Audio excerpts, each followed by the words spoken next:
Hi viewers, this is Banu. పిల్లలు, మీకు తెలుగులో నీతి కథలు చెప్తూ ఉన్నాను. అందులోని నీతిని తెలుసుకొని మీ జీవితంలో ఉపయోగించుకుంటారని ఆశిస్తూ కోతి చెప్పినటువంటి నీతి అనేటువంటి ఒక చిన్న కథలోనికి మనము వెళ్దాము. సువర్ణపురము అనేటువంటి ఒక రాజ్యానికి ఇంద్రవర్మ అనేటువంటి రాజు ఉండేటువంటి వాడు.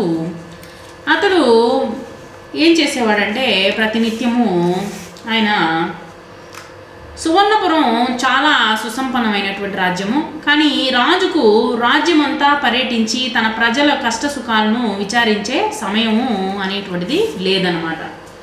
అతను ఏం చేసేవాడంటే తన రాజ్యంలోని ఉన్నటువంటి ప్రకృతి అందాలను ఆనందించాలని ఆసక్తి లేదు. దానికి కారణం రాజుకు పొరుగు రాజ్యాల్లో విహరించే ఆసక్తి ఉండడమే. అతను ఏం చేసేవాడంటే పక్కనటువంటి రాజ్యాలన్నీ తిరిగేసి వచ్చి తన యొక్క రాజ్యాన్ని గురించి పట్టించుకోకుండా ఉండేటువంటి వాడు అనమాట. ఇంద్రవర్మ ఎప్పుడు వివిధ రాజ్యాల్లో పర్యటించేటువంటి వాడు. కానీ తన రాజ్యాన్ని కొంతవరకైనా ఏ విధంగా ఉంటుందో, ఆ యొక్క రాజ్యం ఎలా ఉంటుందో అనేటువంటిది ఒక్కసారి కూడా అతను విహరించి చూసిందే లేదనమాట. ఎక్కువ బయట దేశాల్లో ఉన్నటువంటి ఆసక్తి తన యొక్క దేశంలో ఎట్లా బాగా అభివృద్ధి చేయాలి అనేటువంటిది కొంచెం కూడా లేనే లేదు. ఒకరోజు ఒక అడవికి వేటకు వెళ్ళాడనమాట. వెళ్ళేసరికి ఆ రోజు రాజు పలహారం చేసి మిగిల్చినటువంటి వేరుశెనక్కాయలను ఏరుకొని చెట్టు మీదకెక్కి కూర్చుంది ఒక కోతి అనమాట.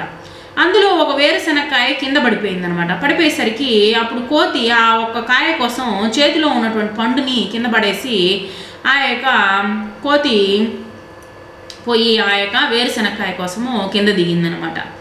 అప్పుడు ఈ యొక్క రాజు ఇదంతా చూసి నవ్వాడనమాట. నవ్వేసరికి కోతి కోపంగా ఎందుకు నవ్వుతున్నావు అని రాజుని అడిగేసరికి ఇంద్రవర్మ ఒక కాయ కోసం అన్నీ వదులుకున్నావు, నువ్వెంత వెర్రిదానవు అని అన్నాడనమాట ఈ యొక్క రాజు. అప్పుడు కోతి, నన్ను వెర్రిదానవు అంటూ ఉన్నావు కదా, మరి నువ్వు చేసేది అదే కదా. మన రాజ్యంలో ఉన్నటువంటి అందాలను, ఆ తర్వాత వచ్చేసి ఆ యొక్క దేశాన్ని అభివృద్ధి పరచడం చూడకుండా, ప్రజల కష్ట సుఖాలను విచారించకుండా ఎప్పుడూ ఇరుగు పొరుగు రాజ్యాల్లో ఉన్నటువంటి అందాలను చూస్తూ పర్యటిస్తూ ఉంటావు.